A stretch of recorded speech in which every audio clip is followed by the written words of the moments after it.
Hello students, कैसे हैं आप सब लोग। उम्मीद है आप बहुत अच्छे होंगे और अच्छे से पढ़ाई कर लोगे।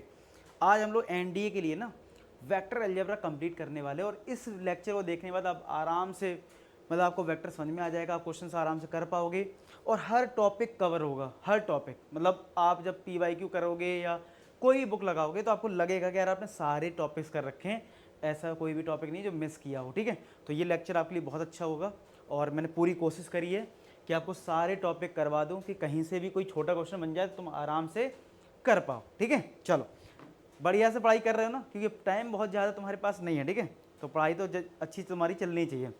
तो चलो देखो, वेक्टर अलजेब्रा हम सबसे पहले बात करते हैं वेक्टर को हम रिप्रेजेंट कैसे करते हैं। और देखो सबसे पहली बात करें स्केलर और वेक्टर। आपने 10th क्लास से पढ़ा है, स्केलर क्वांटिटी वो होती है जिसमें सिर्फ मैग्नीट्यूड होता है और वेक्टर क्वांटिटी वो होती है जिसमें मैग्नीट्यूड प्लस डायरेक्शन होता है। जैसे मान लो ये एक लेंथ है AB, ठीक है, तो अगर ये लेंथ है यानी मैग्नीट्यूड है तो ये स्केलर है। इसी में मैंने अगर डायरेक्शन लगा दी इस तरीके से तो यही बन जाता है तुम्हारा वेक्टर। ठीक है, अब वेक्टर को रिप्रेजेंट कैसे करते हैं, तो वेक्टर को रिप्रेजेंट करने के लिए क्या होता है, अगर मैं 3D की बात करूं तो ये मेरे पास x एक्सिस है, ये y एक्सिस है, ये z एक्सिस है।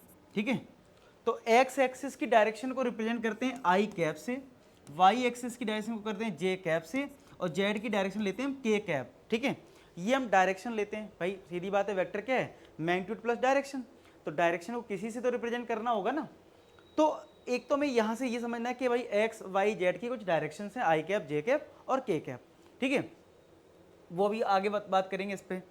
फिर है पोजीशन वेक्टर, फिर है मैग्नीट्यूड ऑफ वेक्टर। तो सबसे पहले अगर मैंने ये डिसाइड कर लिया x में ये है, y में ये है और z में ये है, तो अब मुझे पता है कि वेक्टर हमारा कैसे आता है, मैग्नीट्यूड एंड डायरेक्शन से।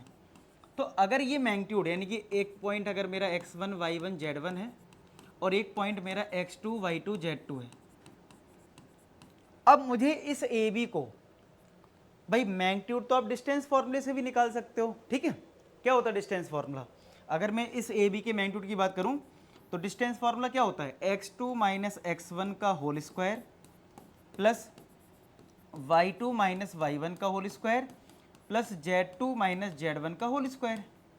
ये हमारा डिस्टेंस फार्मूला होता है, यानी मैग्नीट्यूड है।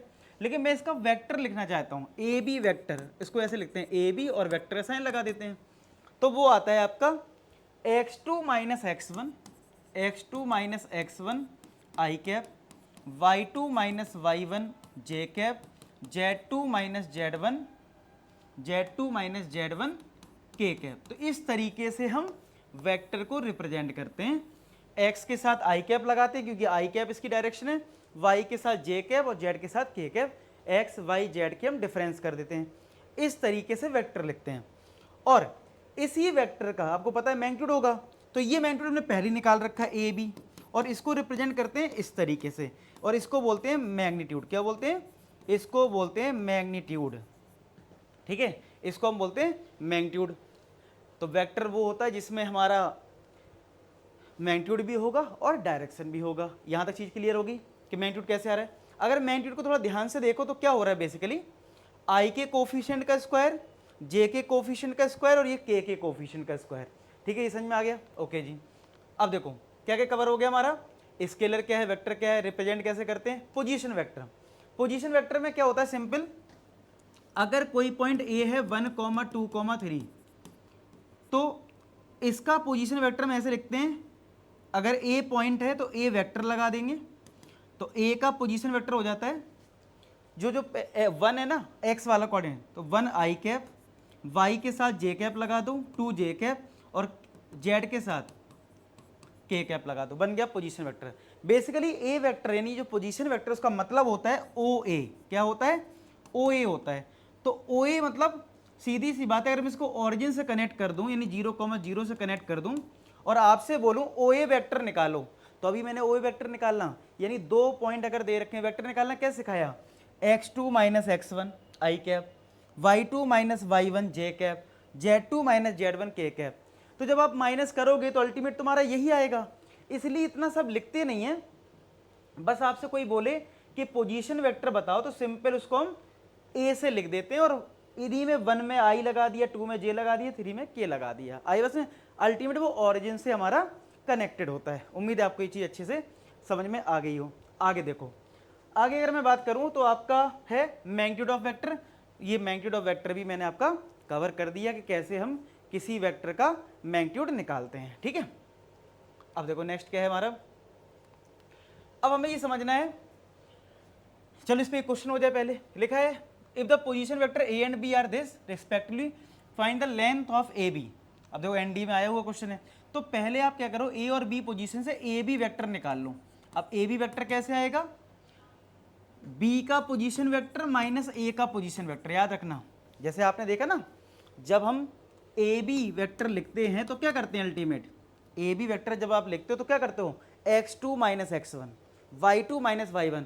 तो उसको अगर वेक्टर फॉर्म में लिखना होता है तो याद रखो कि अगर आपको ए बी वेक्टर लिखना है तो b माइनस ए करना होता है। देखो अगर पॉइंट के फॉर्मेट में एक बताओ, a का पोजीशन वेक्टर क्या होगा a, b का पोजीशन वेक्टर क्या होगा b, तो अल्टीमेट आप क्या करते हो, दिस माइनस दिस, तो b माइनस ए हो जाएगा, सिंपल।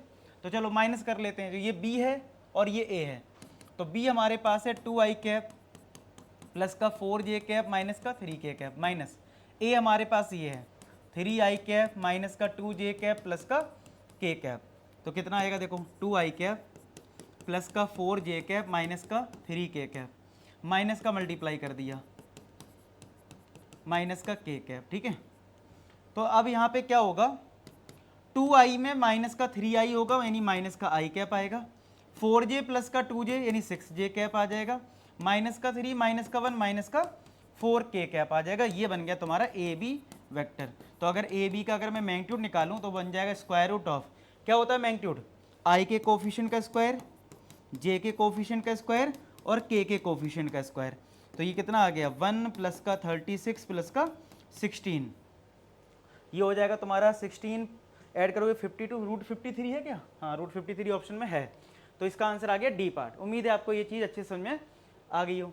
और देखो नेक्स्ट क्या लिखा है, if the position vector of a of the point this is such that magnitude of a 13 है और आपको एन बताना है। तो एक बताओ, अगर पोजीशन वेक्टर इस पॉइंट का अगर आपको दे रखा है, यानी 5, n का आपको अगर पोजीशन वेक्टर दे रखा है, तो आप बताओ इस पॉइंट का अगर मुझे वेक्टर लिखना है, पोजीशन वेक्टर, तो अभी आपको मैंने कैसे बताया, कैसे लिखते हैं, पहले वाले के साथ आई कैप लगा दो, दूसरे वाले के साथ जे कैप लगा दो, मतलब वाई कोऑर्डिनेट के साथ। अब जेड इसमें है नहीं तो ऐसे ही रहेगा, ठीक है। अब इसका मैग्नीट्यूड तुम्हें कितना दे रखा है, इसका मैग्नीट्यूड तुम्हें दे रखा है 13, इसका मैग्नीट्यूड तुम्हारे पास है 13। अच्छा मैग्नीट्यूड होता क्या है, स्क्वायर रूट ऑफ आई के कोफिशिएंट का स्क्वायर प्लस जे के कोफिशिएंट का स्क्वायर, किसके बराबर, 13 के। स्क्वायर बोथ साइड कर दो, तो 5 का square 25 plus N square equal to, और स्क्वायर बोथ साइड करा तो 13 का स्क्वायर हो गया 169, ये 13 का स्क्वायर क्या हो जाएगा 169। तो एन स्क्वायर इक्वल टू 169, ये माइनस का कर दो 25 यानी 144, तो स्क्वायर रूट करोगे तो एन के लिए कितनी आ जाएगी, प्लस माइनस का 12। तो यहाँ तक आपको समझ में आ रहा होगा कि कैसे बी पार्ट हो जाएगा इसका आंसर, ठीक है। यहाँ तक आपको ये समझ में आ गया कि वेक्टर को लिखते कैसे हैं, मैग्नीट्यूड क्या होता है, ये सारी चीज समझ में आ गई। अब आप एक चीज और समझ लो, अगर कोई वेक्टर ए दे रखा है 2i कैप प्लस का 3j कैप प्लस का 4k कैप, तो इसके साथ जो नंबर होते हैं क्या होते हैं, इसके जो साथ नंबर होते हैं इनको बोलते हैं डायरेक्शन रेशियो। क्या बोलते हैं, डायरेक्शन रेशियो बोलते हैं इनको, डायरेक्शन रेशियो। और डायरेक्शन रेशियो को हम रिप्रेजेंट करते हैं ए बी और सी से। किससे रिप्रेजेंट करते हैं, ए और बी और सी से। तो क्या होता है, आई का जो कोफिशिएंट होता है वो स्मॉल ए होता है, जे का कोफिशिएंट स्मॉल बी और के का कोफिशिएंट ये 4 हो गया। मतलब क्या, फिर से सुन लो, आई का कोफिशिएंट ए, जे का कोफिशिएंट बी और के का coefficient C. A B C हमारे जो होते हैं वो डायरेक्शन रेशियो होते हैं। एक हमें सीखना है डायरेक्शन कोसाइन। क्या सीखना है, डायरेक्शन कोसाइन सीखना है, डायरेक्शन कोसाइन। तो भाई डायरेक्शन रेशियो ये है, डायरेक्शन कोसाइन हमारा ये है। अब डायरेक्शन कोसाइन क्या होता है, डायरेक्शन कोसाइन को हम एल एम और एन से रिप्रेजेंट करते हैं, ठीक है, एल एम एन से रिप्रेजेंट करते हैं। और एल हमारा होता है A upon square root of A square plus B square plus C square, M होता है B upon square root of A square plus B square plus C square, और एन होता है C upon square root of A square plus B square plus का सी square, ठीक है। L M N आ गया, ये डायरेक्शन रेशियो है a B C है डायरेक्शन रेशियो, डायरेक्शन कोसाइन है एल एम एन। अब आपको, ठीक है, अब आपको क्या करना है, डायरेक्शन रेशियो जब आपको मिल गया A B c, direction cosine मिल गया एल एम एन, ठीक है। अब एल एम एन यानी जो डायरेक्शन कोसाइन है उसको निकालने का एक और तरीका है। क्या है वो तरीका? वो तरीका है कि एल जो होता है वो कॉस अल्फा के इक्वल होता है, एम जो होता है वो कॉस बीटा के इक्वल होता है, एन जो होता है वो कॉस गामा के इक्वल होता है। क्या? एल जो है वो कॉस अल्फा के इक्वल, एम जो है वो कॉस बीटा के इक्वल, एन जो है वो कॉस गामा के इक्वल होता है। अल्फा बीटा गामा क्या होता है? अल्फा तुम्हारा एक्स एक्सिस के साथ एंगल होता है, बीटा तुम्हारा वाई एक्सिस के साथ एंगल होता है, गामा तुम्हारा जेड एक्सिस के साथ एंगल होता है। अल्फा बीटा गामा, तो अल्फा ये है, बीटा ये है, गामा ये है, cos alpha cos beta cos gamma. यहाँ तक सबको समझ में आ गया बढ़िया से? ओके। तो यानी कि डायरेक्शन कोसाइन निकालने के दो तरीके हैं। क्या है वो? तो दो तरीके तुम्हारे, एक है ए बी सी के फॉर्मेट में, एक अल्फा बीटा गामा के फॉर्मेट में। और यहीं से तुम्हें एक चीज़ और समझ में आती है, जब कोई तुम वेक्टर लिखते हो, क्या लिखते हो? वेक्टर लिखते हो, तो आई जे और के साथ जो नंबर होते हैं ये डायरेक्शन रेशियो होते हैं। क्या होते हैं? डायरेक्शन रेशियो होते हैं। और देखते हैं इस पे क्वेश्चन, देखो बोला alpha beta gamma are the angle of vector OP which makes the positive direction of coordinate axis. अब कौन सा करेक्ट है? ठीक है, तो देखो, अच्छा एक चीज़ मुझे और बतानी है आपको इसी में, कि जो एल और एम और एन होता है इसमें एक कंडीशन भी होती है, लिख लो आप वो condition, L square plus M square plus N square हमेशा 1 के बराबर आता है। ठीक है, क्यों आता है बराबर? अगर आप सबको स्क्वायर करोगे ना और ऐड करोगे तो ये 1 आएगा, चेक कर लेना चाहे आप। तो इस तरीके से इसी पे बेस्ड ये क्वेश्चन है। तो देखो जैसे मैंने बोला कि L square plus M square plus N square 1 के बराबर है, तो एल हमारा कॉस अल्फा यानी कॉस स्क्वायर अल्फा प्लस का कॉस स्क्वायर बीटा प्लस का कॉस स्क्वायर गामा, ये किसके इक्वल हो गया? 1 के। अब ऐसा तो कोई ऑप्शन में है नहीं, मतलब जो स्टेटमेंट है, पहला स्टेटमेंट देखो 2 कॉस में 1 साइन में है, इसको साइन में चेंज करते हैं, तो cos square alpha plus cos square beta, cos square gamma को लिखा 1 माइनस का साइन स्क्वायर गामा, क्योंकि कॉस स्क्वायर थीटा जो होता है वो होता है 1 माइनस का साइन स्क्वायर थीटा, तो कॉस स्क्वायर थीटा की जगह लिख दिया 1 माइनस का साइन स्क्वायर थीटा, 1 से 1 काट दिया, तो ये आ गया कॉस स्क्वायर अल्फा प्लस का कॉस स्क्वायर बीटा, और राइट हैंड साइड में चला गया, तो ये बन गया साइन स्क्वायर गामा। तो ये तो सही हो गया, ये तो सही आ रहा है। अब यहाँ पे साइन अल्फा साइन बीटा है और इसमें कॉस गामा है, तो आपको इसी रिलेशन का यूज करना है। इस बार साइन अल्फा और कॉस बीटा को चेंज कर देते हैं, तो कॉस स्क्वायर अल्फा क्या हो गया? 1 माइनस का sine square alpha, cos square beta क्या हो गया? 1 माइनस का साइन स्क्वायर बीटा, और ये कॉस स्क्वायर गामा रहने दो ऐसे ही, इक्वल टू 1, तो एक 1 तो कट गया। तो अगर मैं इन दोनों को एक साइड ले जाऊं, यानी साइन स्क्वायर अल्फा प्लस का साइन स्क्वायर बीटा, तो एक 1 बच गया इधर, और ये कॉस स्क्वायर गामा, यानी कि sine square alpha plus sign square beta किसके इक्वल आया? 1 प्लस कॉस स्क्वायर गामा। यहाँ तो सिर्फ कॉस स्क्वायर गामा लिखा है, इसका मतलब है रिजेक्ट हो रहा है। अब नेक्स्ट की बात करूँ तो बोला सब में साइन में कन्वर्ट कर दिया गया है, तो इन सबको ही साइन में कन्वर्ट करो, तो cos square 1 minus sine square होता है, प्लस ये कॉस स्क्वायर बीटा हो गया 1 माइनस का sine square beta, cos square gamma हो गया 1 माइनस का sine square gamma equal to 1, तो 1 से 1 कट गया, ये और ये उधर भी तो राइट साइड में, तो sine square alpha plus sign square beta plus का साइन स्क्वायर गामा, ठीक, कितना हो जाएगा? 1 प्लस 1 कितना हो गया? 2, तो ये 1 प्लस 1 क्या हो गया? 2 के बराबर हो गया। आई बात समझ में? यानी पहला और तीसरा सही है, 1 एंड 3 ओनली। क्लियर हुआ कैसे चीज़ें हो रही हैं? ओके, अब आपको इतना समझ में आ गया है, तो और देखते हैं चीज़ें। लिखा एक आर वेक्टर है जो 60 डिग्री एंगल बना रहा है एक्स एक्सिस से, वाई के साथ बना रहा है 30 डिग्री, जेड एक्सिस के साथ बताओ कितना एंगल बनेगा? तो हमारे पास तो फॉर्मूला है ना, L square plus M square plus N square, और एल क्या होता है? कॉस स्क्वायर अल्फा, एम क्या होता है? कॉस स्क्वायर बीटा, एन क्या होता है? Cos square gamma. तो जो गामा होता है वो जेड एक्सिस के साथ ही एंगल होता है, तो अल्फा आपके होता है एक्स एक्सिस के साथ एंगल, तो एक्स एक्सिस के साथ एंगल कितना है? 60 डिग्री, तो यानी कॉस 60 हो गया, कॉस स्क्वायर बीटा कितना है? 30 डिग्री, तो हम गामा निकाल लेंगे कि नहीं? अच्छा सॉरी, ये 1 के बराबर होता है, ये 1, ठीक है।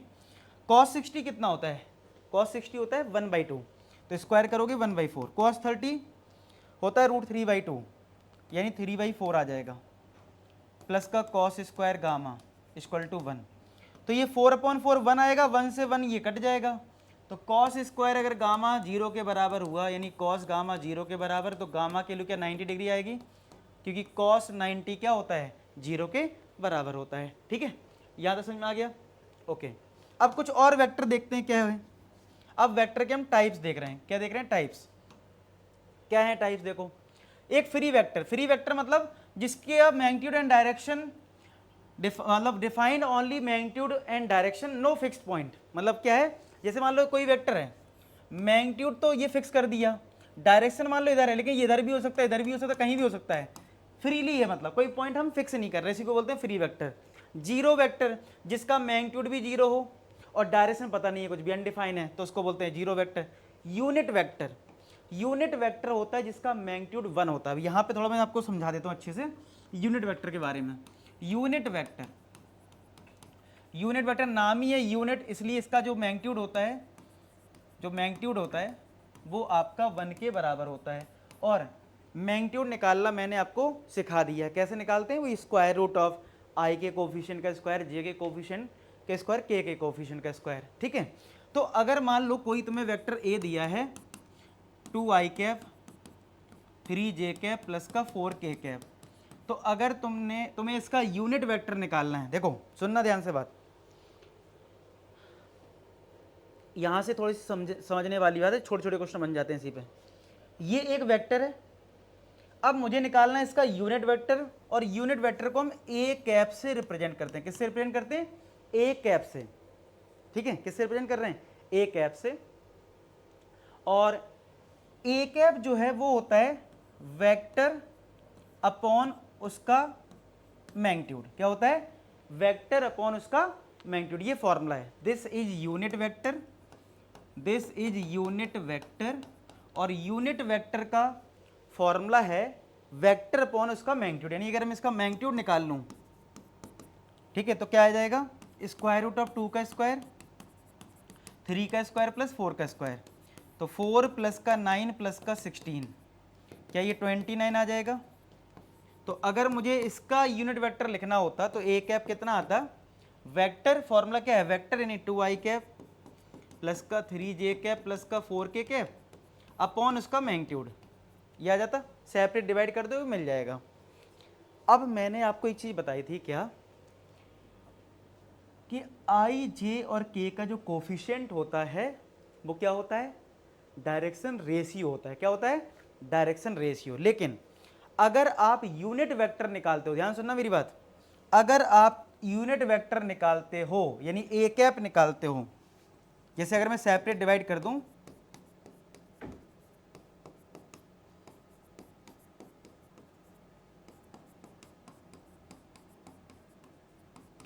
तो आप देख रहे हो कि आई, जे और के के साथ अब जो है पता है वो क्या है, एल एम एन है। क्या है, एल एम एन है।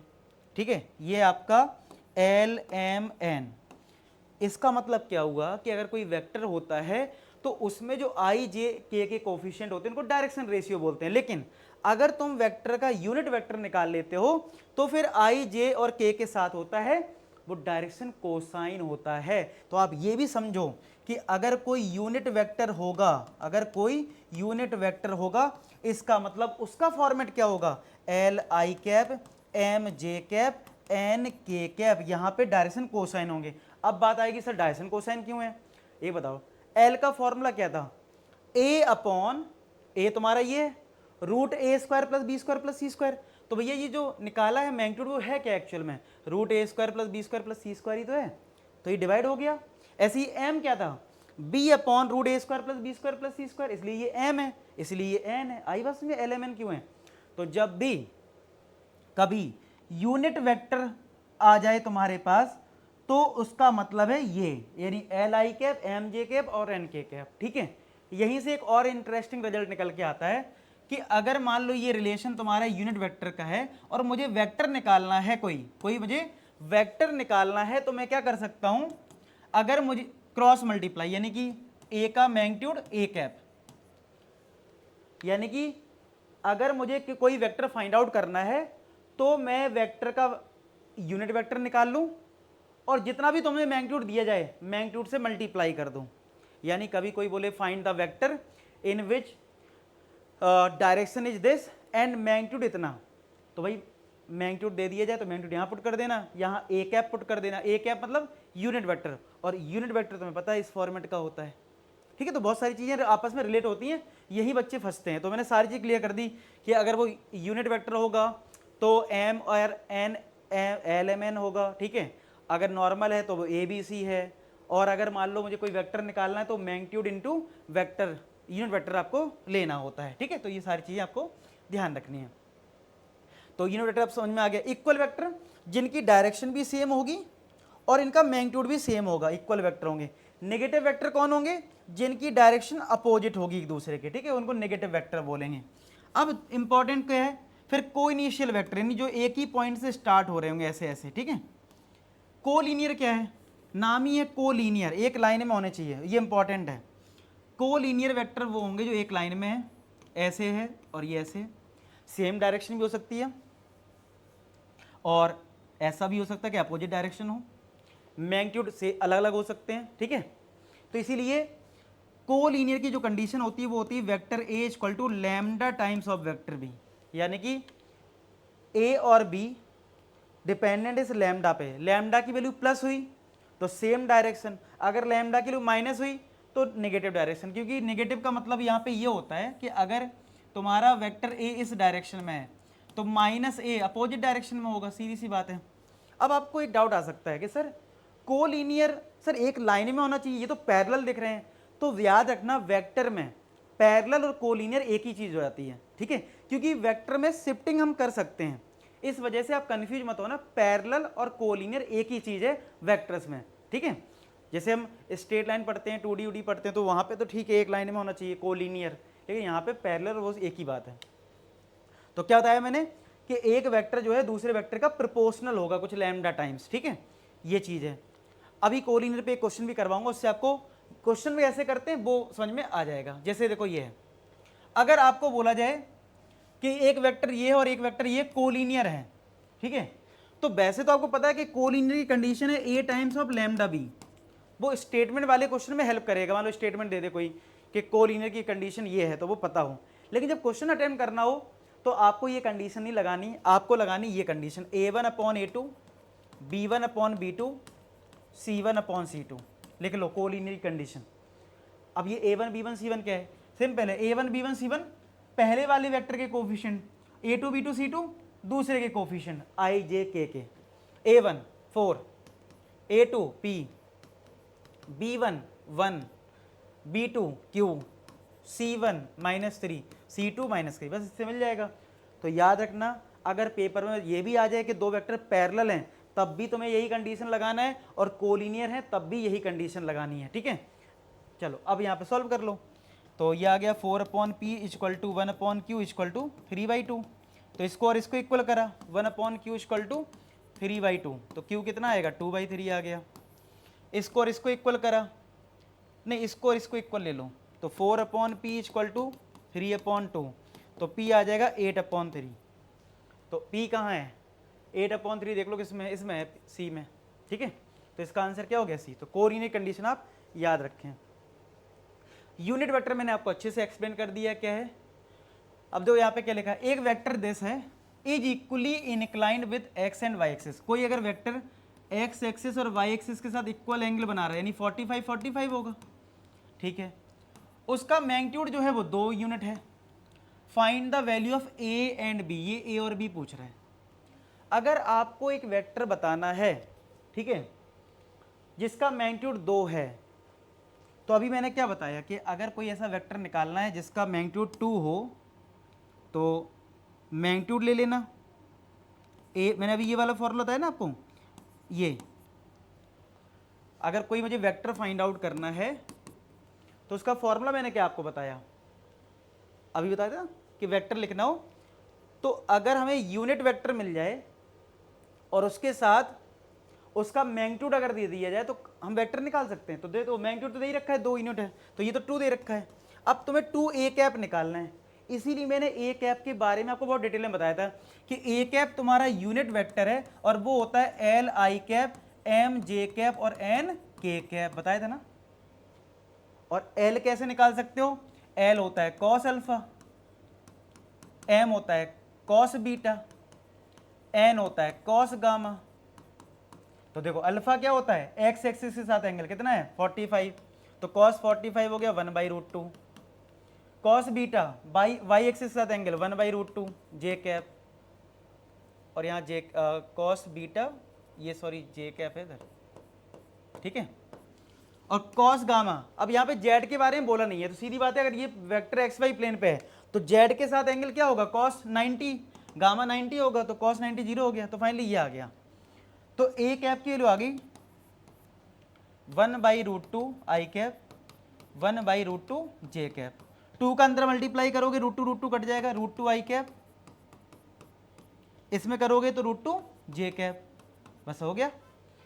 तो मैं आर जो वेक्टर बोला था वो something I cap something J cap है, हमारा क्या आया √2 आई कैप √2 जे कैप, यानी ए और बी की वैल्यू कंपेयर करो, ए √2 आएगा और बी √2 आएगा, तो √2 किस में है सी पार्ट में है, आई बस में। इस तरीके से हमें करना होता है। आगे देखो सेक्शन फॉर्मूला क्या होता है कि भाई अगर तुम्हारे पास एक पॉइंट ए है और एक पॉइंट बी है, ए का पोजीशन वेक्टर ए है, बी का पोजीशन वेक्टर बी है, कोई पॉइंट पी है जो इसको एम रेशियो एन में डिवाइड करता है, तो पी हो जाता है एम बी माइनस का N A upon M minus का एन, एम बी माइनस का N A upon M, sorry इधर प्लस होगा अगर ये पी पॉइंट इंटरनल होगा, ठीक है, अगर ये इंटरनल होगा, और अगर एक्सटर्नल होगा तो यहां बीच में माइनस लगा दो, यानी एम बी माइनस का N A upon M minus का एन, ये हमारा पी वेक्टर हो जाएगा एक्सटर्नल केस, यानी कि ये जो पी पॉइंट है ना कहीं दूर आ जाए, बाहर आ जाए इस लाइन सेगमेंट से।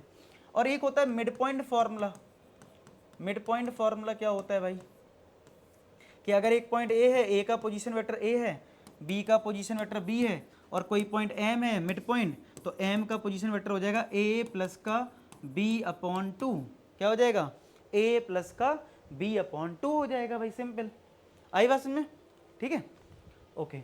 अब देखो नेक्स्ट क्या है सेंट्रॉइड।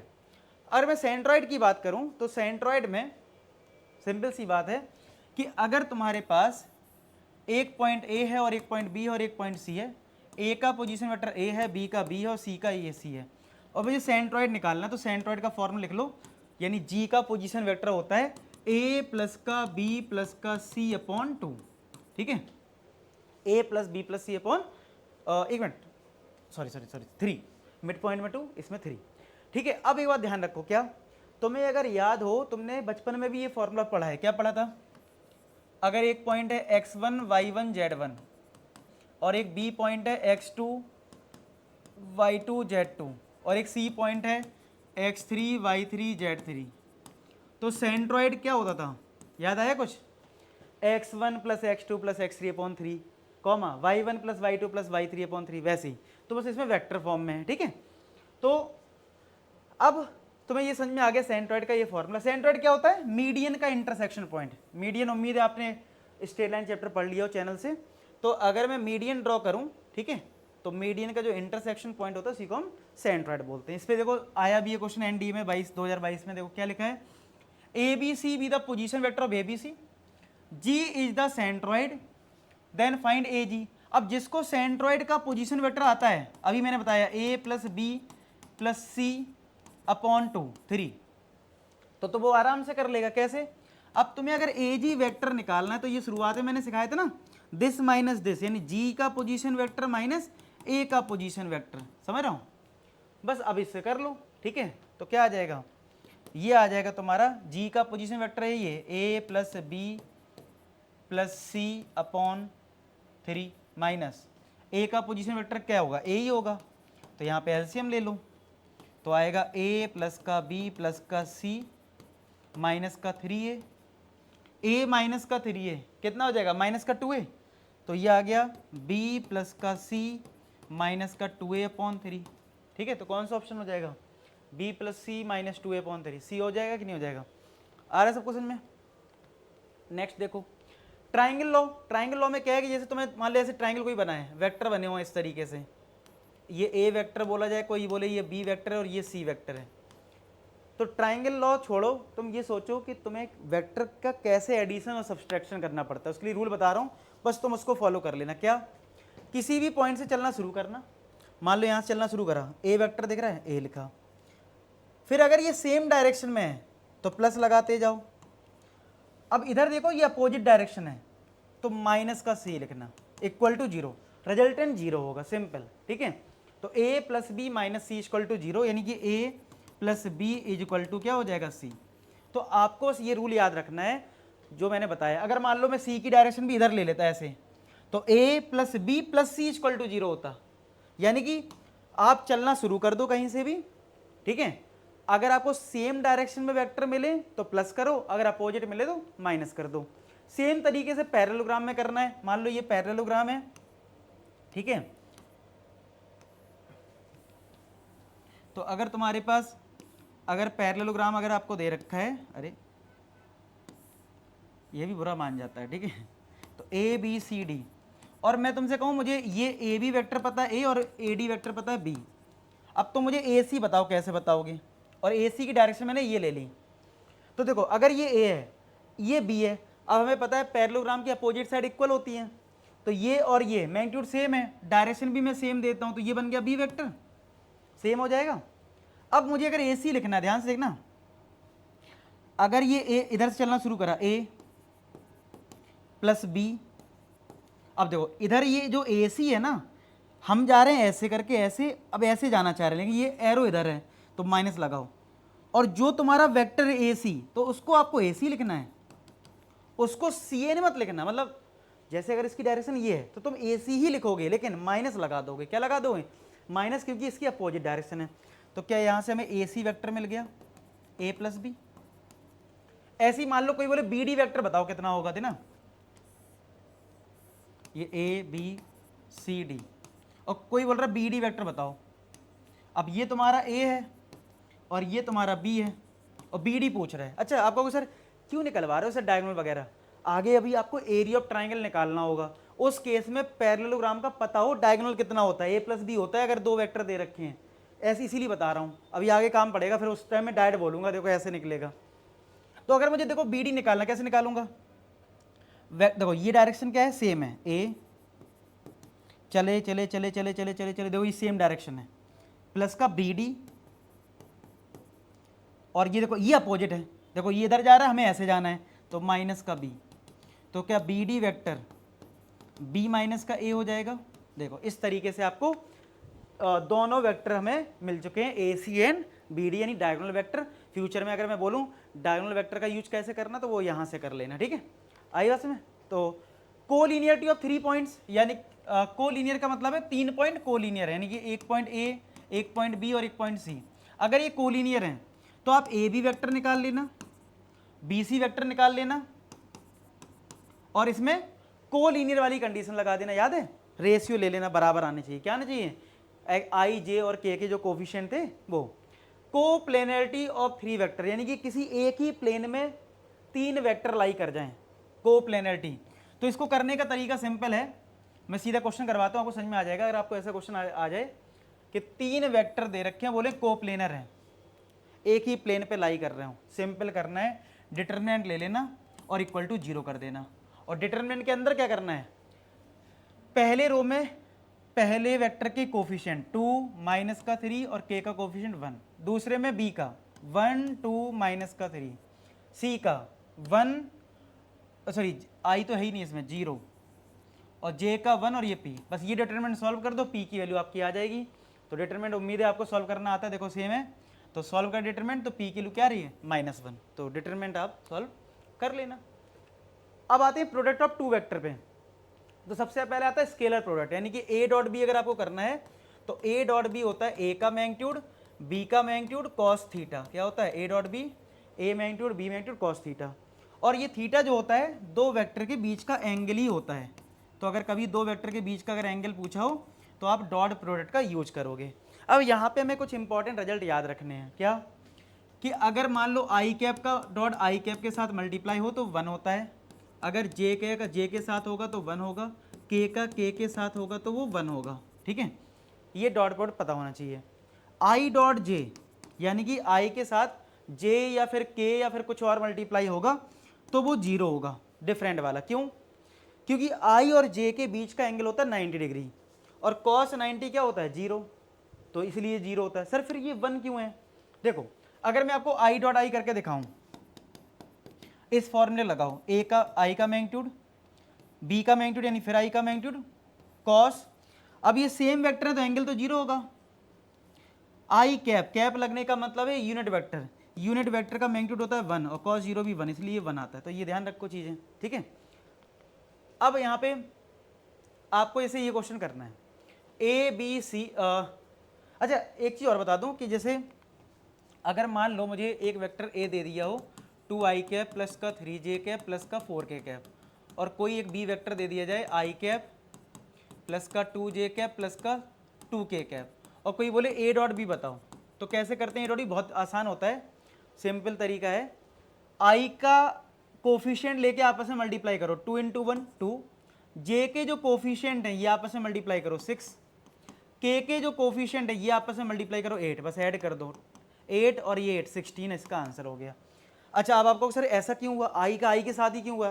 क्योंकि आपको बताया ना कि आई का जे के साथ करोगे तो कितना आएगा 0, इसलिए नहीं करते हैं डिफरेंट के साथ, वो 0 आता है, ठीक है। अब देखो नेक्स्ट क्वेश्चन क्या है हमारा, हमसे बोला गया ए B A minus B equal to 5 है मॉड, और ए प्लस बी पूछ रहा है। तो आपको एक स्टैंडर्ड लिखना है कि अगर हम सेम वेक्टर का डॉट प्रोडक्ट करते हैं तो वो मैग्नीट्यूड के स्क्वायर के बराबर होता है। क्या लिखना है एक स्टैंडर्ड आपको, कि अगर ए डॉट ए कहीं आ जाए तो वो मैग्नीट्यूड ऑफ ए के स्क्वायर के बराबर होता है अगर सेम वेक्टर आ जाए, ठीक है। अब देखो अगर मॉड ए माइनस बी आपके पास 5 है और निकालना आपको मॉड ए प्लस 5 ए प्लस बी है, तो याद रखना जब भी मॉड वाला क्वेश्चन आए और मॉड में कुछ फाइंड आउट करना है, बिना स्क्वायर करे आप नहीं निकाल पाओगे, क्योंकि स्क्वायर की हमारे पास ये प्रॉपर्टी है कि सेम वेक्टर का आप डॉट प्रोडक्ट कर सकते हो।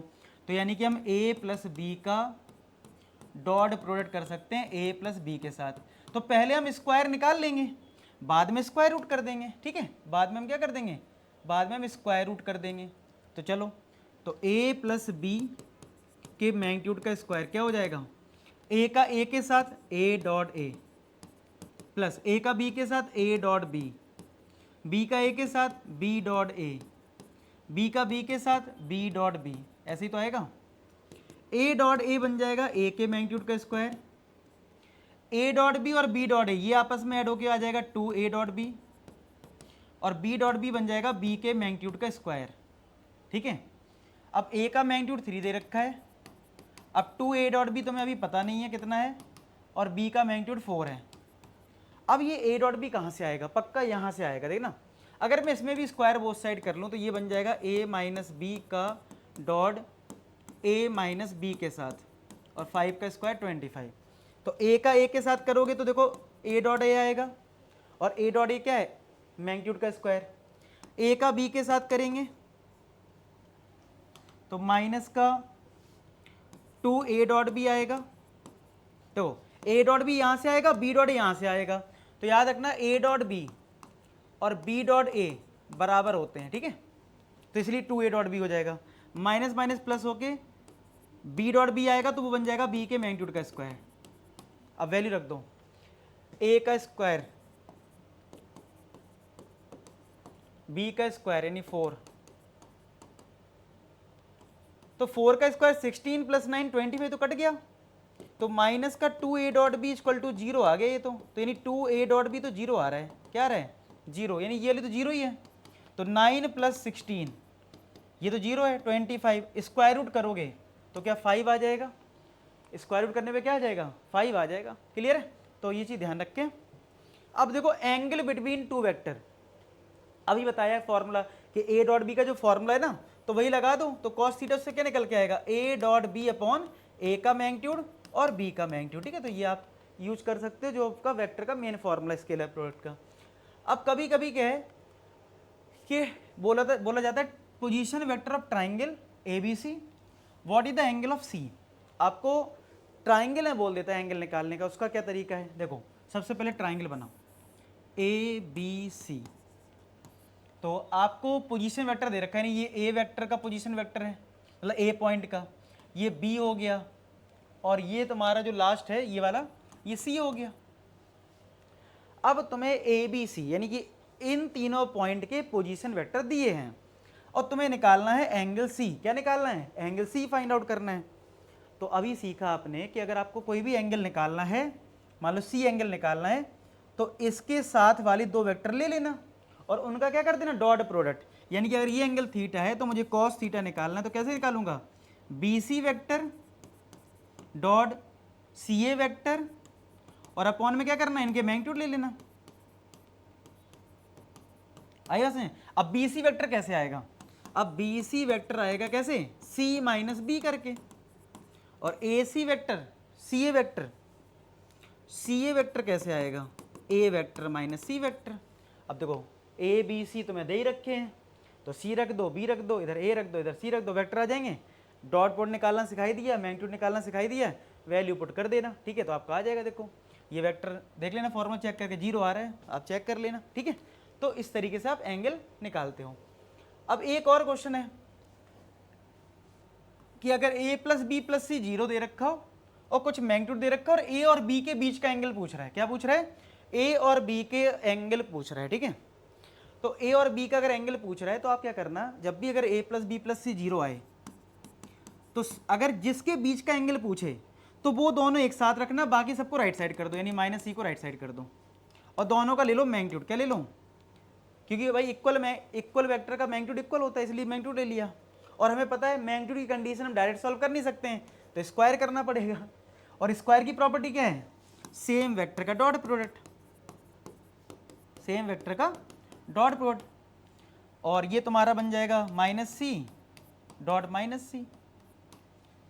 चलो अब ये रिजल्ट अभी मैंने दो बार करा है क्वेश्चन में, तो आप डायरेक्ट याद रखो, ए डॉट ए क्या आता है? मैग्नीट्यूड का स्क्वायर, फिर ए डॉट बी होगा, फिर बी डॉट ए होगा, ऐड होकर 2a डॉट बी आएगा, फिर बी डॉट बी के मैग्नीट्यूड का स्क्वायर आएगा, ये सी के मैग्नीट्यूड का स्क्वायर आ जाएगा, माइनस माइनस प्लस, और सेम वेक्टर तो मैग्नीट्यूड का स्क्वायर, बस वैल्यू रख दो। अब ए का मैग्नीट्यूड कितना है? 3 का square, 2a dot B, 2a dot B में फॉर्म लगा दो, ए का मैग्नीट्यूड बी का मैग्नीट्यूड कॉस थीटा, देखो यहाँ से थीटा मिलेगा, फिर है बी का स्क्वायर यानी 5 का स्क्वायर, और राइट हैंड साइड में सी का स्क्वायर यानी 7 का स्क्वायर, सी का मैग्नीट्यूड है 7,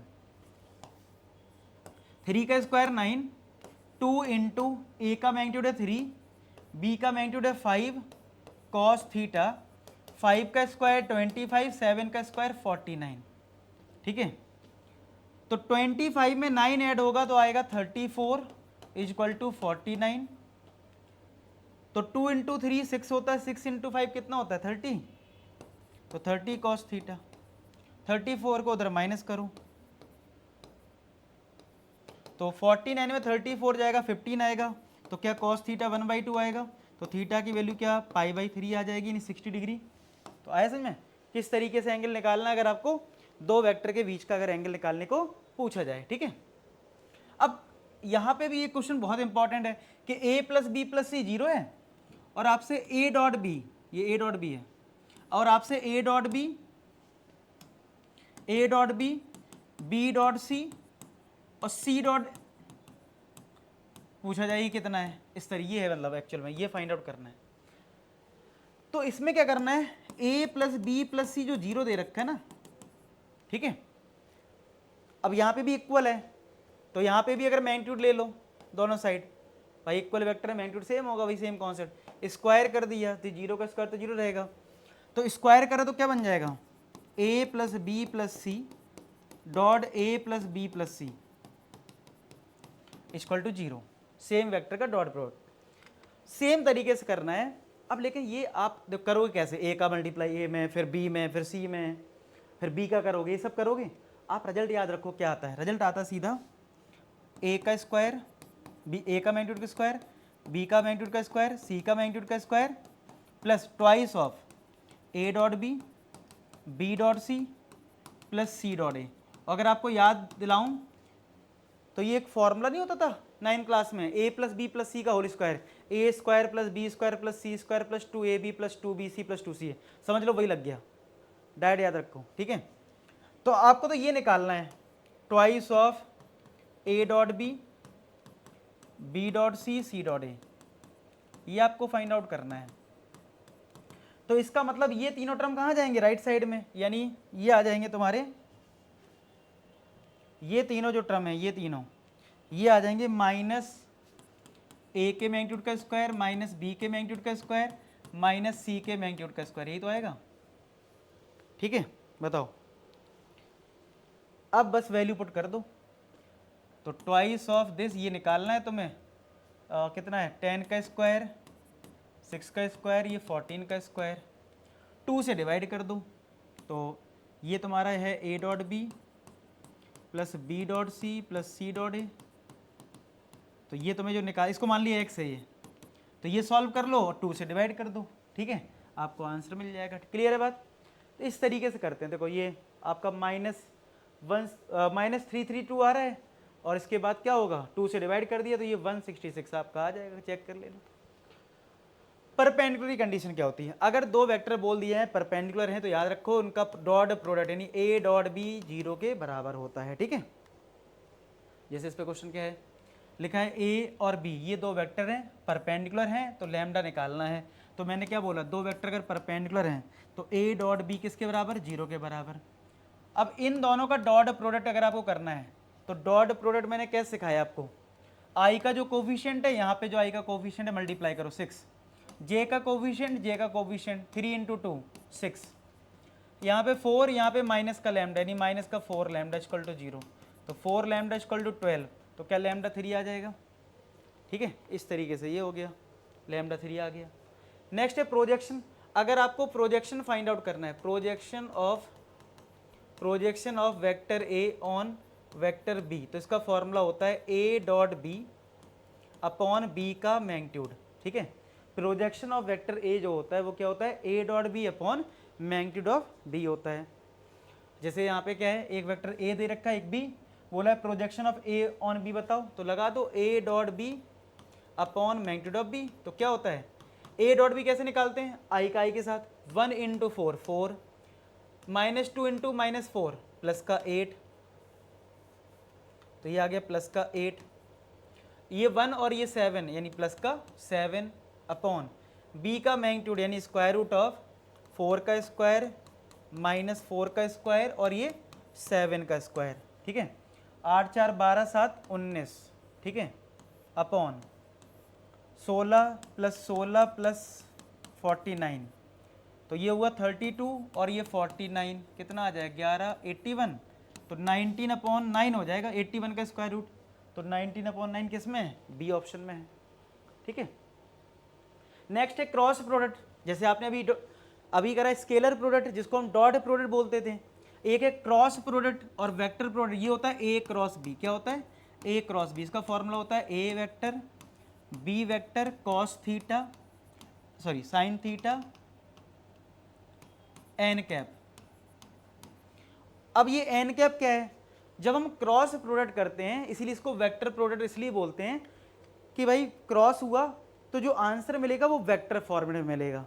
आपने देखा जब हम डॉट प्रोडक्ट करते हैं तो आंसर एक कांस्टेंट नंबर मिलता है, इसलिए उसका नाम स्केलर प्रोडक्ट है। यहाँ पे हमें जो आंसर मिलता है वो वेक्टर फॉर्म में मिलता है, और वेक्टर कौन सा मिलता है, मान लो इस प्लेन में मेरा ए और बी वेक्टर है, तो ये एन जो है वो नॉर्मल टू दीज वेक्टर, समझ रहे हो, यानी हमें जो वेक्टर मिलेगा परपेंडिकुलर टू दीज वेक्टर मिलेगा ए और बी से, जो रिजल्टेंट मिलेगा, ठीक है। इसलिए ये क्रॉस प्रोडक्ट उधर भी हेल्प करता है जब क्वेश्चन में ये बोला जाए find the vector which is perpendicular to A and B, तो आप समझ जाना आपको क्रॉस प्रोडक्ट करना है, क्या करना है क्रॉस प्रोडक्ट, क्योंकि क्रॉस प्रोडक्ट करने के बाद आपको परपेंडिकुलर वेक्टर ही मिलता है, ठीक है, ओके। अच्छा, कभी ए क्रॉस बी का कोई मैग्नीट्यूड पूछ ले तो एन कैप अगर एक आपका यूनिट वेक्टर है और एन कैप एक यूनिट वेक्टर है तो उसका मैग्नीट्यूड जो होता है 1 होता है, यूनिट वेक्टर का मैग्नीट्यूड क्या होता है 1, इसीलिए आप देखोगे जब ए क्रॉस बी का मैग्नीट्यूड लिया जाता है तो ए का मैग्नीट्यूड आता है, बी का मैग्नीट्यूड आता है साइन थीटा और ये एन कैप हट जाता है, क्योंकि एन कैप का जो मैग्नीट्यूड है वो क्या होगा, 1 होगा, इसलिए वो हट जाता है जब मैग्नीट्यूड निकालते हैं। अब जैसे मैंने आपको सिखाया था डॉट प्रोडक्ट में कि आई डॉट आई 1 होता है, जे डॉट जे 1 होता है, क्रॉस में क्या होता है, आई क्रॉस आई यानी सेम जो होते हैं वो जीरो होते हैं, जे क्रॉस जे वो जीरो होता है, के क्रॉस के जीरो होता है। क्यों होता है भाई, इसलिए होता है अगर सेम वेक्टर है तो एंगल जीरो। अब फॉर्मूले में क्या है, साइन थीटा, फॉर्मूले में क्या है, साइन थीटा है ना, तो साइन थीटा क्या होता है, जीरो, इस वजह से जीरो होता है। अच्छा डिफरेंट के साथ क्या होता है, डिफरेंट के साथ ऐसा होता है कि अगर कोई बोले आई क्रॉस जे बताओ, तो एक साइकिल बना लेना, आई कैप जे कैप और के कैप की, ठीक है। एक क्या करना, एक तुम बना लो साइकिल। अब ये जो साइकिल आपने बनाई है, ठीक है, ये साइकिल में बस ये कर लो कि अगर ये आई जे और के कैप की साइकिल है, एंटी क्लॉकवाइज साइकिल है, कैसी है, एंटी क्लॉकवाइज। तो अगर ये एंटी क्लॉकवाइज है, तो अगर ये इस डायरेक्शन में है, ठीक है, तो इसी डायरेक्शन में तुम्हारा नेक्स्ट वेक्टर कौन सा मिल रहा है, के, तो इसका आंसर आएगा के कैप। कितना आएगा, सेम अगर डायरेक्शन है। कोई बोले के क्रॉस आई बताओ, अब ध्यान से ना, के देखो इधर है, सेम डायरेक्शन में ही आई है, तो आपका आंसर क्या हो जाएगा, जे कैप। अगर यहीं पे मैं बोलूं जे क्रॉस आई बताओ, तो देखो जे इधर है, आई देखो अपोजिट डायरेक्शन है, हमारी जो साइकिल है वो हमेशा एंटी क्लॉकवाइज डायरेक्शन में लेनी है। अब ये क्या हो रहा है, उल्टा हो रहा है, तो उल्टा हो रहा है तो आंसर के कैप तो आएगा, लेकिन माइनस लगाना है, क्या लगाना है, माइनस, ठीक है। तो इस मेथड में थोड़ा टाइम लगता है, तो क्रॉस प्रोडक्ट निकालने का एक और तरीका है, वो भी आगे क्वेश्चन में मैं सिखा दूंगा क्रॉस प्रोडक्ट कैसे होता है। अब देखो लिखा है vector perpendicular to the each vector, जो भी मैंने बोला ना कि अगर पेपर में आ जाता है वेक्टर निकालना है परपेंडिकुलर, तो यानी कि आप क्या कर देना, क्रॉस प्रोडक्ट कर देना, क्या कर देना, क्रॉस प्रोडक्ट कर देना, आपको परपेंडिकुलर वेक्टर मिल जाएगा, ठीक है, ए क्रॉस बी। अब इसमें क्या लिखा है, which one of the following is true, which of the following is the unit vector perpendicular to both A and B.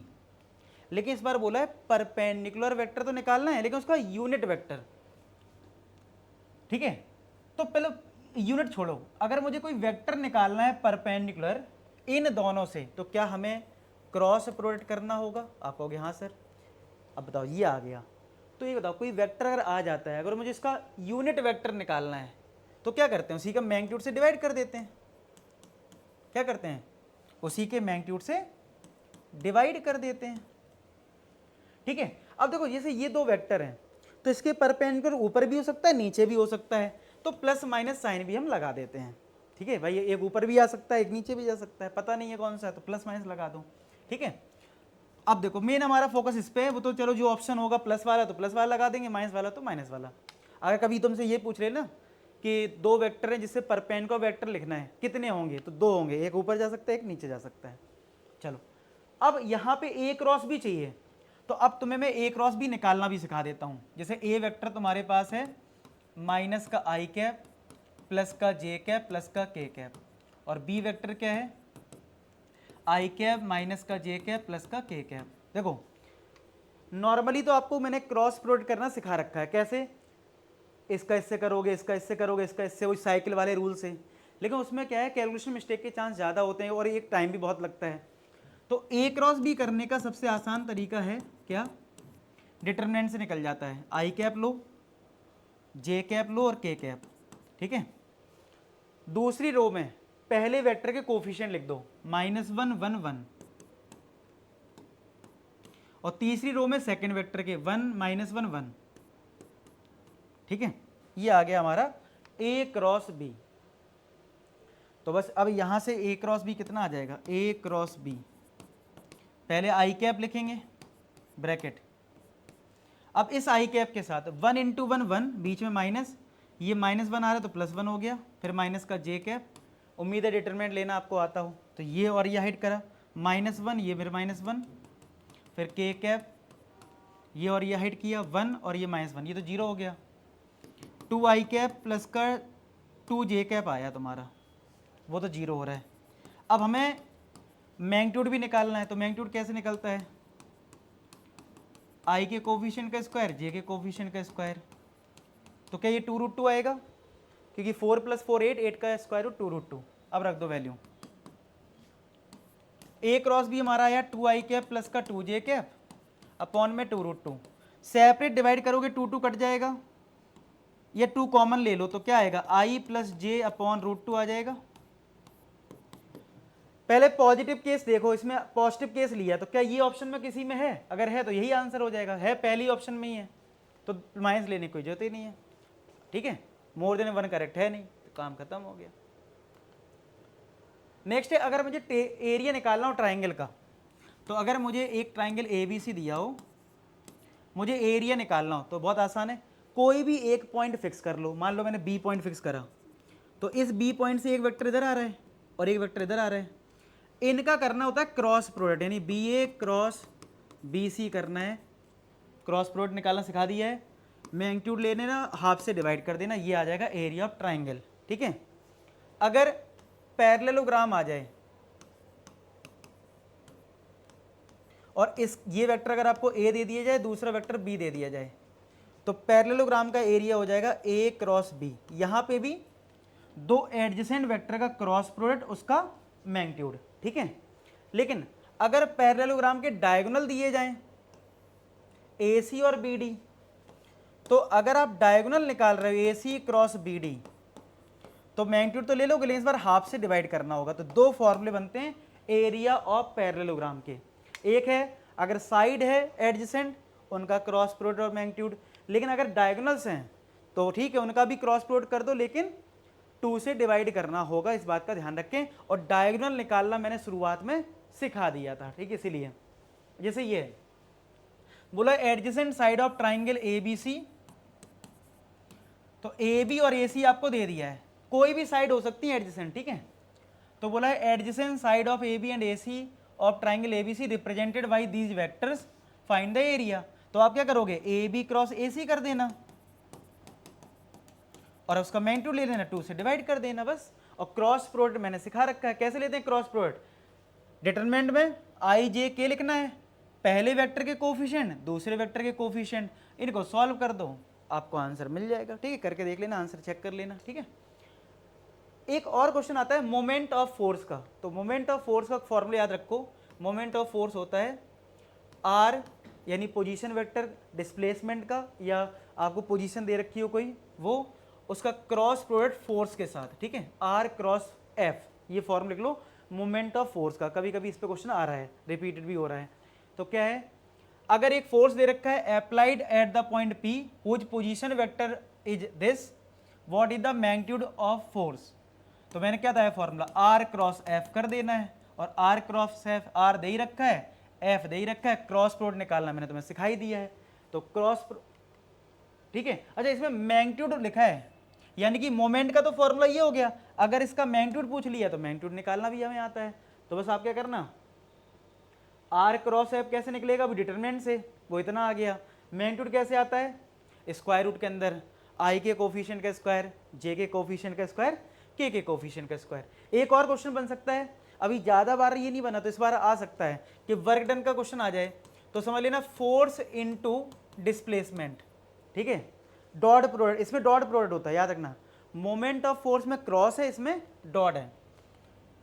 तो भाई देखो, एक फोर्स दे रखा है, acts on a particle to displace it from point A to B। तो पहले तो आप A टू B में डिस्प्लेस हो रहा है, तो डिस्प्लेसमेंट वेक्टर अगर मुझे निकालना है AB, तो वो कैसे आएगा, B वेक्टर माइनस का A वेक्टर। तो B ये दे रखा है 3i कैप माइनस का j कैप प्लस का 5k कैप, माइनस A तो मैं ये दे रखा है i कैप प्लस का 2j कैप माइनस का 3k कैप। तो माइनस करो, 3 minus i 2i, minus j minus का 2j माइनस का 3j, माइनस माइनस प्लस का 3 8k, ये आ गया तुम्हारा AB। तो वर्क डन का फॉर्मूला क्या बताया मैंने, F डॉट डिस्प्लेसमेंट जो भी हो रहा है यानी AB। तो F का डॉट प्रोडक्ट कर दो, F ये है।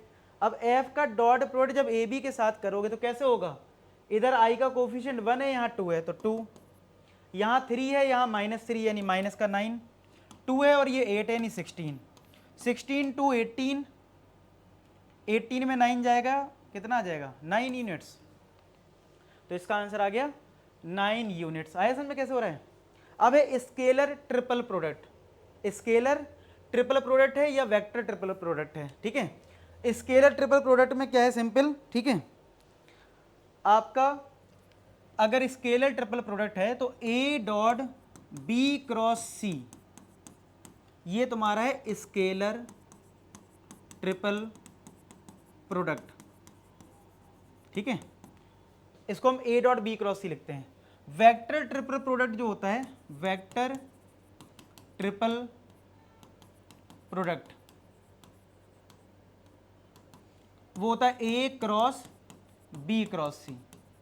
तो वेक्टर ट्रिपल प्रोडक्ट अगर है तो इसका क्वेश्चन तो कैसे करोगे, सीधा है, ये क्रॉस है, ये भी क्रॉस है, तो आप क्या करोगे, सिंपली अगर बी क्रॉस सी है इधर क्रॉस ए के साथ है, तो आप सिंपली ये करोगे, पहले इनका क्रॉस ले लोगे, जो आंसर आएगा फिर इसके साथ ले लेना। तो इसमें ज़्यादा कुछ नहीं है, बस जैसा नॉर्मल तरीका है क्रॉस करने का वही आप कर सकते हो। लेकिन अगर यहाँ पे अगर मैं बात करूँ स्केलर ट्रिपल प्रोडक्ट की, ठीक है, किसकी बात करूँ, स्केलर ट्रिपल प्रोडक्ट की, तो यहाँ पे बहुत सारी चीज़ें हैं। आपको ये कैसे निकालना है, ए डॉट बी क्रॉस सी अगर है, अगर आपके पास ए डॉट बी क्रॉस सी अगर है, आपको ए डॉट बी क्रॉस सी अगर फाइंड आउट करना है तो इसको थोड़ा डिटेल में समझ लो क्या होता है। ये रिजल्ट आएगा कैसे, अगर मैं आपसे बोलूं बी क्रॉस सी निकालो तो आप क्या बोलोगे, सर बी क्रॉस सी कैसे निकलेगा, मैं आई लिखूंगा, जे लिखूंगा, के लिखूंगा, और सेकेंड रो में बी वेक्टर के कोफिशिएंट और इधर सी वेक्टर के कोफिशिएंट, ऐसी। फिर ए के साथ क्या होता है, तो समझ जाओ अगर ए डॉट बी क्रॉस सी है तो इधर ए आ जाता है, यानी आई जे के हट जाता है, रहता डिटरमिनेंट में ही है, यहाँ ए के कोफिशिएंट आ जाते हैं। तो अगर तुमसे कोई बोले ए डॉट बी क्रॉस सी बताओ, तो क्या है, ए वाला जो पहला वेक्टर है डिटरमिनेंट के अंदर कोफिशिएंट यहाँ लिख दो, इधर लिख दो, इधर लिख दो। यानी कहने का मतलब है अगर तीन वेक्टर हैं ए बी सी, तो अगर कोई ए डॉट बी क्रॉस सी पूछे आपसे तो पहले वाले रो में आपको ए के कोफिशिएंट, दूसरे वाले में बी के और तीसरे वाले में सी के। तो आपको अगर याद हो कोप्लेनर की अगर आपने कंडीशन लिखी हो कि तीन वेक्टर कोप्लेनर हैं ए बी सी, तो उसमें भी तुमने ऐसे ही करा था ना कि डिटरमिनेंट लिया था और पहले रो में या दूसरे रो में तीसरे रो में वेक्टर लेके डिटरमिनेंट क्या करा था, जीरो। इसका मतलब यहीं से पता लगा कि कोप्लेनर की जो कंडीशन है, कोप्लेनर की जो कंडीशन है वो क्या है, ए डॉट बी क्रॉस सी बराबर जीरो। तो ये भी कभी कभी आपको पता होना चाहिए कि ए डॉट बी क्रॉस, देखो स्केलर ट्रिपल प्रोडक्ट तो ये है, और ये मैंने डिटेल में समझाया कि अगर बी क्रॉस सी पूछता तो आप क्या करते, सेकंड रो में बी लिखते, थर्ड रो में सी लिखते, ए के साथ है तो ए इधर आ जाता है, ठीक है। और ये सेम चीज आप कब करते थे, कोप्लेनर में। तो कोप्लेनर में मतलब यानी कि ए डॉट बी क्रॉस सी किसके, आप ये डिटरमिनेंट किसके बराबर कर रहे थे, जीरो के, यानी कि ए डॉट बी क्रॉस सी क्या है, जीरो के बराबर है, ठीक है, ओके। अब ए डॉट बी क्रॉस सी को हम ऐसे भी लिखते हैं, क्लोज ब्रैकेट लगा देते हैं, इधर ए लिखते हैं, इधर बी लिखते हैं, इधर सी लिखते हैं, ठीक है। तो ऐसे भी लिख के अगर आ जाए तो ये सेम चीज है, समझ जाना ये ए डॉट बी क्रॉस सी है। अब कभी कोई ऐसे लिख दें सी ए बी, तो इसका मतलब क्या होगा, इसका मतलब होगा C dot A cross B, ठीक है। अब कोई कहेगा मान लो तुम्हें किसी ने ये वैल्यू तुम्हें बता दी और तुमसे ये वैल्यू पूछ ले या फिर ये वैल्यू पूछ ले, क्या तुम्हें कोई कैलकुलेशन करनी पड़ेगी, इसका आंसर है नो। ये जो ए बी सी है, सी ए बी है, इन सब में आपस में रिलेशन है, कैसे समझ लो। अगर मैं बोल रहा हूं कि ये ए बी सी ऐसा लिखा हुआ है और जिसका मतलब क्या है ए डॉट बी क्रॉस सी, तुम क्या करना, एक साइकिल बना लेना ए बी और सी की। अगर ये इसी डायरेक्शन में एक जैसे चल रहे हैं, ठीक है, तो सेम वैल्यू होगी, यानी कि देखो ए बी सी बराबर किसके हो जाएगा, बी सी ए, कोई लिख दे, सेम डायरेक्शन है ना, तो बी सी ए सेम वैल्यू आएगी। मतलब और क्या सेम आएगा, अगर कोई सी से स्टार्ट करे सी ए बी सेम आएगा, सेम आएगा। अच्छा बदलेगा कब, अलग कब आएगा, अलग में कुछ ज़्यादा अलग नहीं आएगा, बस साइन का अंतर आएगा। मान लो कोई कह रहा है नहीं मैं तो ऐसे जाऊंगा, तो वो अगर ऐसे जाना चाह रहा है, मान लो कोई ऐसे लिखे बी ए और सी, मतलब बी ए सी ऐसे लिख दे, ठीक है। मतलब ऑर्डर फॉलो ना कर पाए इस ढंग से। क्या है मतलब इसको ऐसे समझो आप, मैं इधर बी ए सी कर दूं, उल्टा कर दूं मतलब, ठीक है, इस तरीके से, मतलब ये सेम डायरेक्शन में ना जाके अगर मैं अपोजिट डायरेक्शन कर दूंगा तो माइनस साइन आपका आ जाएगा, ठीक है। या इसको आपस में इंटरचेंज कर दूं, जैसे सी लिखा है, इधर मैं बी कर दूं, इधर ए कर दूं, मतलब इसको बना दिया मैंने सी बी ए बना दिया, उल्टा कर दिया, ठीक है। इनको आपस में मैंने क्या करा, इंटरचेंज करा, तो यहां पे माइनस साइन आएगा। क्या आएगा, माइनस साइन आएगा। अगर सेम फ्लो में चल रहे हो आप, एक ही फ्लो में चल रहे हो, ठीक है, एंटी क्लॉकवाइज डायरेक्शन में, तो ये और ये सब सेम है, इनमें कोई दिक्कत नहीं है। लेकिन अगर आप, ठीक है, अगर आप एक को चेंज कर रहे हो, किसी को पैटर्न को बदल रहे हो, तो बस माइनस साइन आएगा और कोई फर्क नहीं पड़ेगा। ये चीज़ क्लियर हो गई, तो इस चीज़ का ध्यान रखें स्केलर ट्रिपल प्रोडक्ट में। अब इस पर एक क्वेश्चन कर लेते हैं। यहाँ बीच में डॉट है, आपको निकालना है ए बी सी। देखो कोप्लेनर है, अगर कोप्लेनर है तो मैंने क्या बताया, ए डॉट बी क्रॉस सी, ये किसके बराबर होगा, 0 के। और इसका मतलब मैंने क्या बताया, इसको हम ऐसे लिखते हैं, ए बी सी किसके बराबर है, 0 के, ठीक है। तो देखो ये कितना आएगा, 2 3 6, 6 इंटू 4 24, और ये कितना है, A cross B dot C, ठीक है, plus 5 into 3 15, 15 into 6 90, B cross C dot A. Dot product तो हम पहले भी लिख सकते हैं ना, ए डॉट बी बराबर क्या होता है, बी डॉट ए, सेम होते हैं। तो क्या होगा, इसको तो चलो पहले लिख लिया, यानी C dot A cross B बना लिया, 90, इसमें मैंने ए को पहले लिख लिया स्केलर ट्रिपल प्रोडक्ट बनाने के लिए। अब आप बताओ इसको मैं क्या लिखूंगा, सी ए बी लिखूंगा ना, इसको क्या लिखूंगा, ए बी सी लिखूंगा ना। अगर ए बी सी कोप्लेनर था तो ए बी सी तो 0, यानी ये तो 0 हो गया, तो 90 इंटू 0। अब ये कितना होगा, तो मैंने क्या सिखाया आपको, ये सब आपस में सेम ही होते हैं। साइकिल देख लो, ए बी सी, ये है C A B C A B, क्या सेम डायरेक्शन है, यानी इसकी जो वैल्यू है वही इसकी होगी, तो ये भी 0, तो 0 0 0 ही आ जाएगा। आई बात समझ में, जो रूल बताया इसको अप्लाई कर लेना। तो मैंने फाइनली सारे कॉन्सेप्ट कवर कर दिए, पूरा कंप्लीट हो गया। उम्मीद आपको ये बहुत अच्छा लगा हो। कमेंट सेक्शन में इसमें फीडबैक जरूर बता देना कमेंट सेक्शन में, ये बहुत वैल्यूएबल होता है, क्योंकि मैं जो मेहनत करता हूँ आपके लिए वो तभी पता लगता है जब आप उसको अप्रिशिएट करते हैं। तो जरूर कर देना कमेंट। मिलते हैं नेक्स्ट वीडियो, तब तक अपना ख्याल रखें, पढ़ाई करते रहें। लास्ट में एक ही बात बोलूँगा कि आप सभी सफल हो। धन्यवाद।